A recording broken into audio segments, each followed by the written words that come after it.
కానీ అన్నయ్య ఇప్పుడు వసుంధర గారి గురించి ఆలోచిస్తున్నాడేమో. నేను కూడా అదే అనుకుంటున్నాను.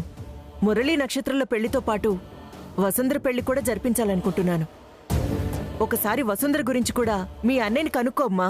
వసుంధర పెళ్లి కూడా జరుగుతుంటే మీ అన్నయ్య కూడా హ్యాపీగానే నక్షత్రం మెళ్ళలో తాళి కడతాడు కదా. అలాగే మేడం.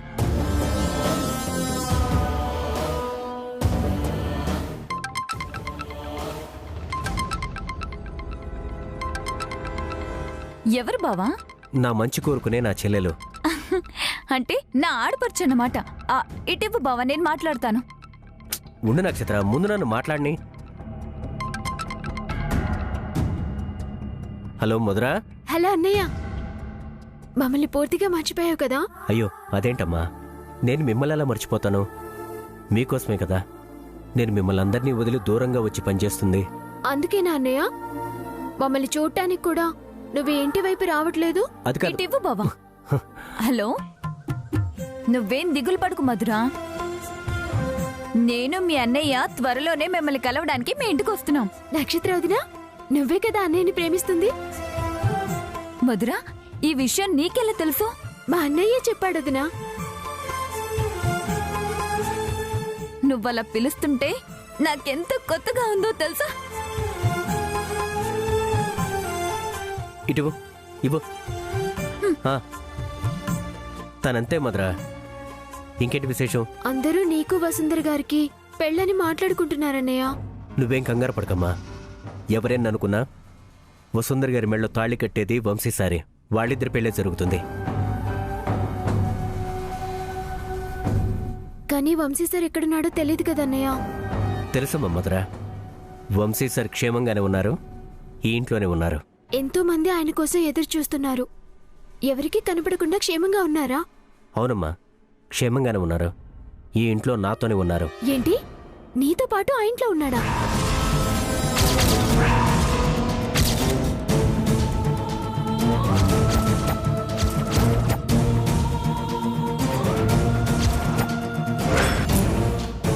అవునమ్మా, వంశీసారిని చిత్రసేన గారు జాగ్రత్తగా క్షేమంగా చూసుకుంటున్నారు. కరెక్ట్గా పెళ్లి ముహూర్తం సమయానికి వంశీసార్ స్పృహలోకి వస్తారు. వసుంధర గారి మెళ్ళలో తాళి కడతారు. అలాగే అన్నయ్య, ఈ పెళ్లిలో నీకొక సర్ప్రైజ్ ఇస్తాను. ఏంటమ్మా సర్ప్రైజ్?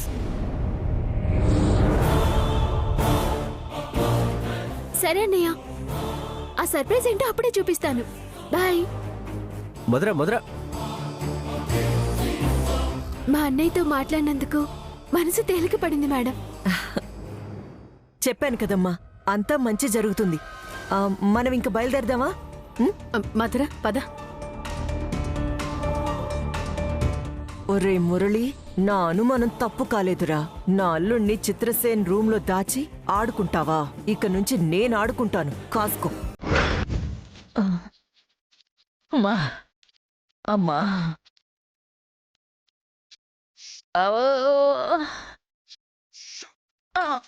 అమ్మో,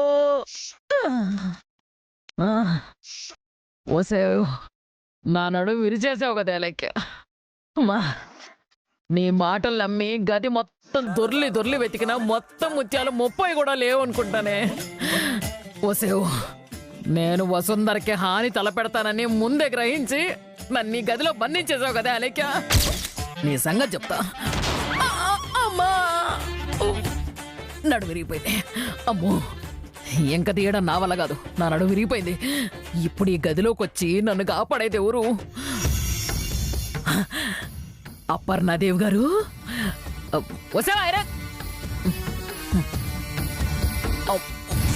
అమ్మో, ఇప్పుడు అరిచినా కూడా ఎన్నో అనుమానాలకు దారితీస్తుంది.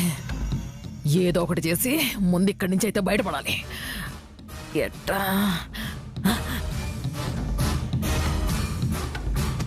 కాంతమ్మ ఒక్కసారి అనుకుంటే ఈ గది నన్ను ఆపగలదా? దాటిపోదాం.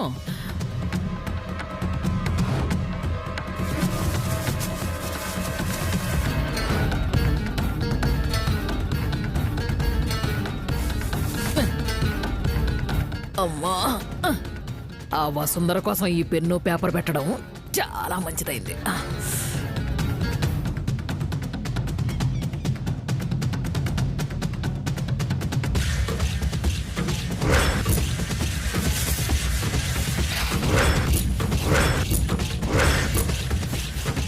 అపర్ణాదేవి గారు, నేను గదిలో బందీగా ఉన్నాను, వచ్చి నన్ను కాపాడండి.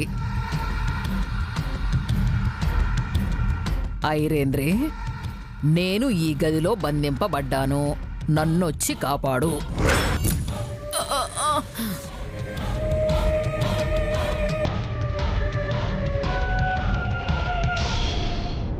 కాంతమ్మా, ఇన్ని కష్టాలు నీకు వస్తాయనుకోలేదే. అమ్మా,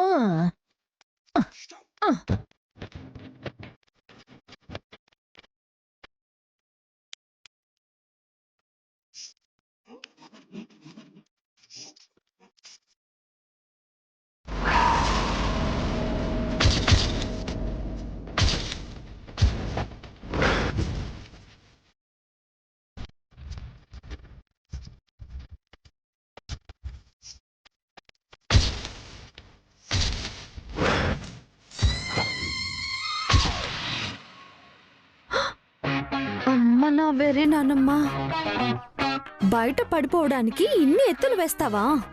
చెప్తా నీ పని.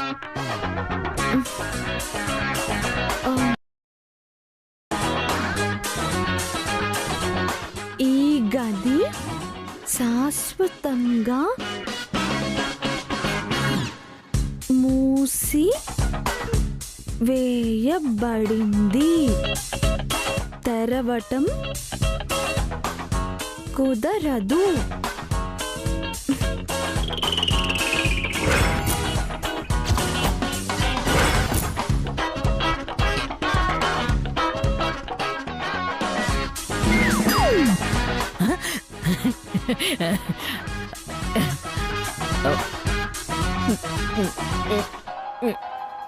ఈ గది శాశ్వతంగా మూసివేయబడింది.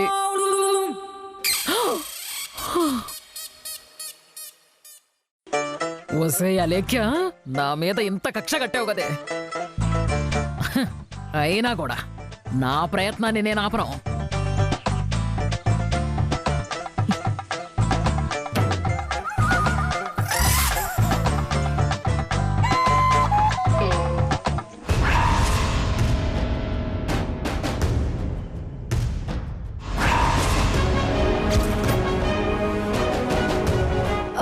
అమ్మగారు, ఇక్కడేం చేస్తున్నావు?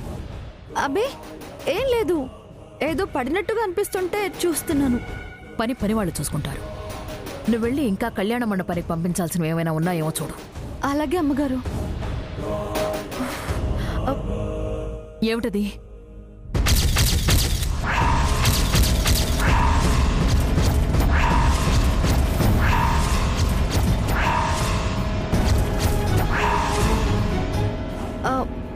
నేను చూస్తానండి.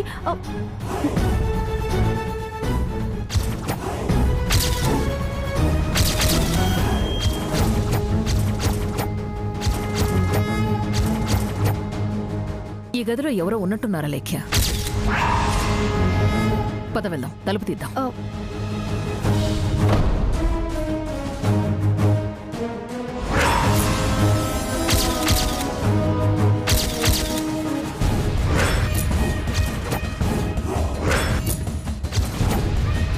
నువ్వెక్కడెందుకున్నావు?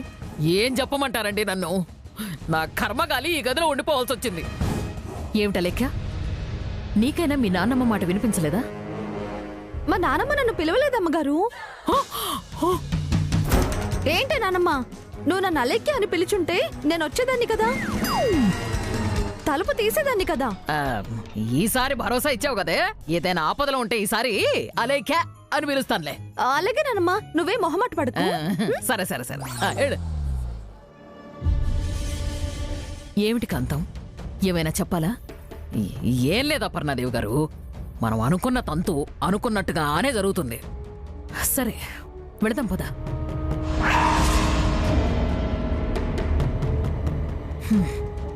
నువ్వు ఈ గదిలో బందీగా పడుండడానికి కారణం వసుంధర కాదు కదా? అస్సలు కానే కాదండి. అది ఇప్పుడు ఏ పరిస్థితిలో ఉందో నేను మీకు చూపిస్తాను. పదండి, పదండి.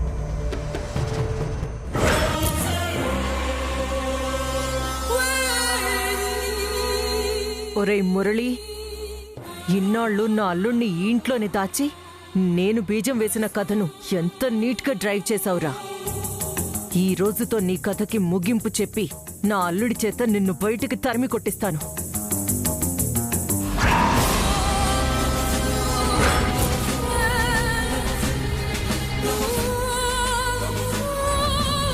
మేడం, ఈ పూలు పండ్లు ఏ కార్లో పెట్టించమంటారు? ఇంకా సేపట్లో ఇంటికి రాజకుమారుడు వస్తాడు. ఈ బాట మొత్తం ఈ పూలు చల్లి ఆశ్చర్యంగా నోరు తెరిచిన వాళ్ళ నోళ్లలో ఈ పళ్ళను కుక్కండి.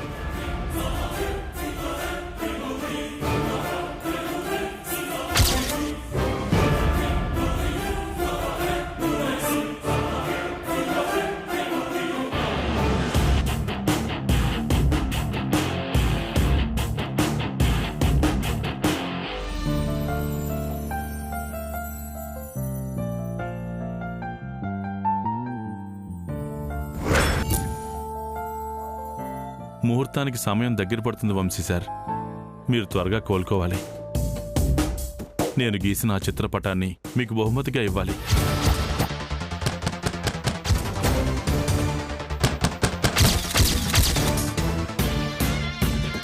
ఇప్పుడు వచ్చింది ఎవరై ఉంటారు?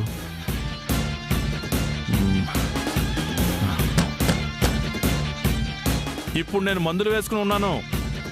తలుపు తీరాను. ఎవరైనా సరే దయచేసి తర్వాత రండి.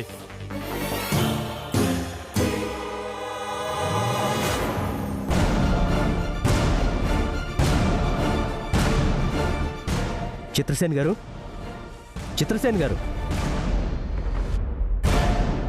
ఓ, వచ్చింది మురళీనా?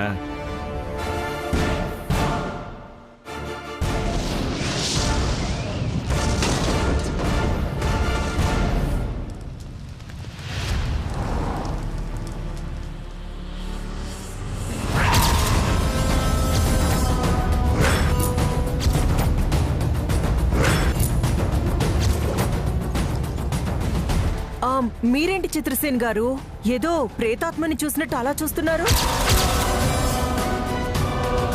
మీరు అలా అనుకున్నా నేనిప్పుడే చావన్లేండి. వెళ్ళండి ఐరేంద్ర గారు, నేను రెస్ట్ తీసుకోవాలి. మీరు వెళ్ళిపోండి. నా అల్లుడు వంశీ ఎక్కడున్నాడో చెప్పండి. నాకు చూపించండి చిత్రసేన్ గారు. తను ఎక్కడెందుకుంటాడు?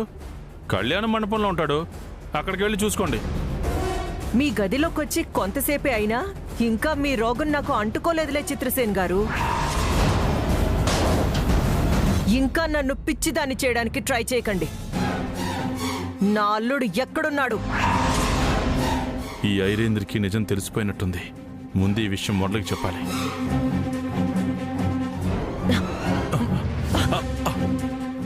మీరు చేస్తుంది ఏం బాలేదు ఐరేంద్ర గారు.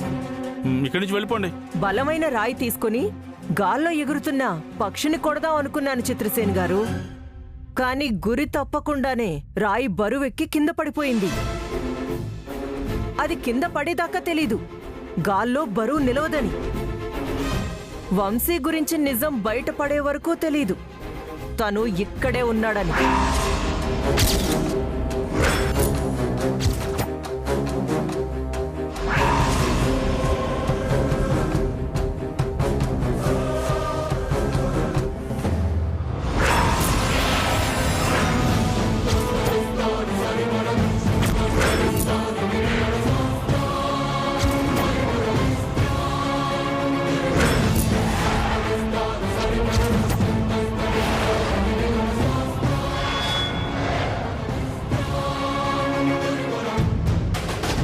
నా అల్లుణ్ణి ఇంత జాగ్రత్తగా కాపాడుతూ ఎంత అబద్ధం చెప్పారు చిత్రసేన్ గారు.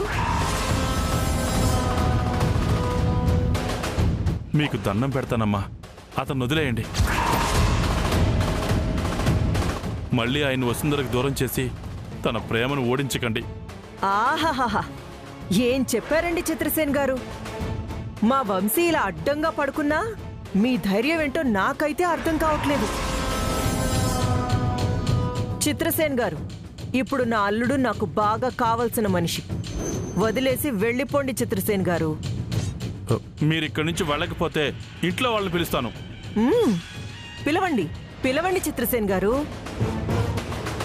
తన కొడుకుని కళ్ళకి కనిపించకుండా ఈ ఇంట్లోనే దాచి నన్ను ఇంత మోసం చేస్తారా అని మా వదిన గుండె పగిలేలా ఏడుస్తుంది. నా వారసుడిని ఇంత చీప్ మెటీరియల్తో ఇన్నాళ్ళు దూరం పెట్టారా అని మా అమ్మ అరుస్తుంది. ఆ తర్వాత మీ ముందే మురళిని బయటికి గెంటేస్తారు. అరవండి చిత్రసేన్ గారు, అరవండి, అరవండి. మురళిని ఏం చేసినా వంశీ సార్ సహించడు. తన మీద చెయ్యి పడితే తన స్పృహలోకి వచ్చేస్తాడు. హీరోయిజాన్ని ఎలివేట్ చేస్తూ తర్వాత వచ్చే సీన్లు చాలా బాగుంటాయి. కానీ అప్పటిదాకా మీరు ఆక్రోశంతో విర్రవీగకుండా, ఆవేశంతో ఊగిపోకుండా స్టడీగా ఉంటే మీ ఆరోగ్యానికి మంచిది చిత్రసేన్ గారు. మీరు తప్పు చేస్తున్నారు ఐరేంద్ర గారు. నేను నా కూతుర్ని గారాబంగా పెంచలేదు చిత్రసేన్ గారు. నా మేనల్లుడు వంశీని చూపిస్తూ పెంచాను. పాపం పిచ్చిది ఖాళీగా ఉండకుండా వంశీ మీద ప్రేమని కూడా పెంచుకుంది.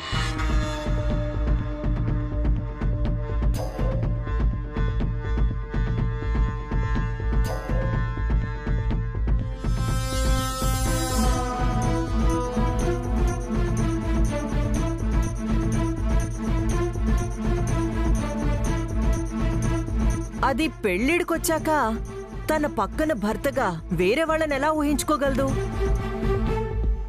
అందుకే చిత్రసేన్ గారు, నేనొక నిర్ణయానికొచ్చాను. నా కూతురి విషయంలో ఎవ్వరు అడ్డొచ్చినా వాళ్ళని తప్పించేయాలని.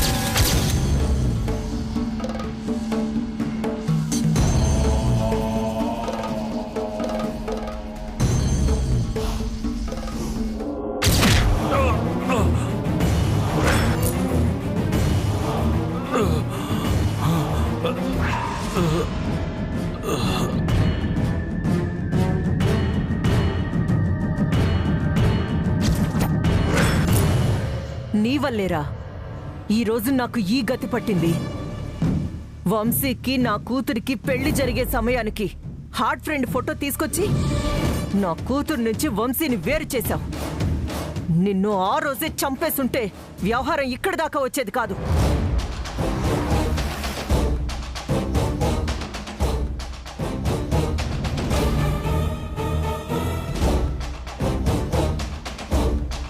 ఏంటల్లుడు, బయట అందరూ ఎండలో చెప్పులు లేని వాళ్ళలాగా అస్తవ్యస్తంగా నసుకుతుంటే నువ్వేమో చలికాలంలో దుప్పటి కప్పుకున్నట్టు హాయిగా పడుకున్నావు.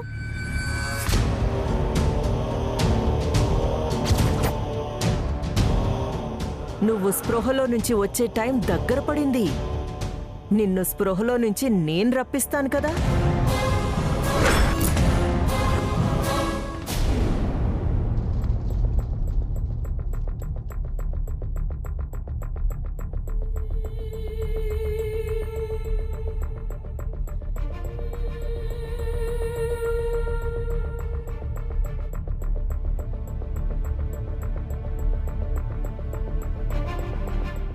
బావా, ఏం ఆలోచిస్తున్నావు బావా?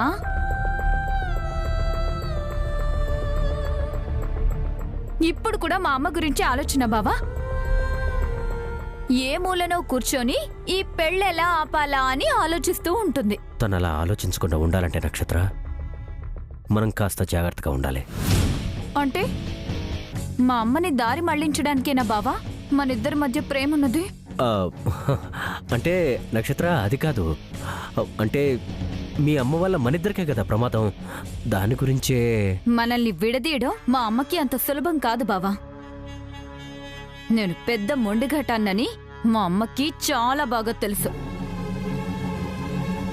మా అమ్మ ప్రయత్నాలేవి ఫలించవు. పైగా మన పెళ్లి జరిపించాలని మా అమ్మమ్మ అన్ని ఏర్పాట్లు చేయించి కింద హడావిడి చేయిస్తుంది. సరే, మనం కిందకెళ్దాం. నువ్వు రా బావా. నువ్వు వెళ్ళి నక్షత్ర, నేను వస్తాను. బా ప్లీజ్ రా బావా. నువ్వు వెళ్ళు, నేను వస్తాను. నువ్వు ఇలాగే అంటావు గాని రా రా.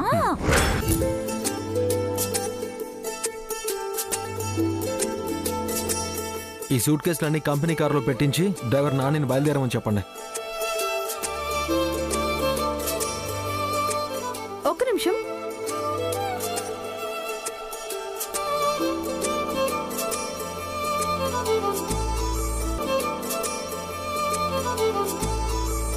ఏమిట్రా ఇది? ఒక్కసారిగా ఇంత సామాను కళ్యాణ మండపానికి పంపించడం అవసరమా? మన బంధువులు చాలా మంది పలుచోట్ల నుంచి వస్తున్నారని మీరే చెప్పారు కదా నానమ్మ. ముందు జాగ్రత్తగా ఈ ఏర్పాట్లు చేస్తున్నాను. అలేఖ్య, మీరు వెళ్ళా పని చూడండి. చెప్పండి అమ్మగారు. మన ఇంటి సంప్రదాయం ప్రకారం పెళ్లైన మరుక్షణమే నగలు బహూకరించాలి. ఈ విషయం మూర్తి గారికి చెప్పాను. వాటిని చూసుకోవాల్సిన బాధ్యత నీదే. అలాగే అమ్మగారు, నేను వెళ్ళా పని చూస్తాను. నానమ్మ, నేను వెళ్ళి మిగతా ఏర్పాట్లు చూస్తాను.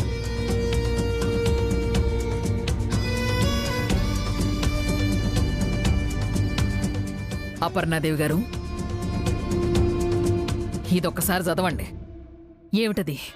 వసుంధర పతనానికి పరీక్ష ఆధారం.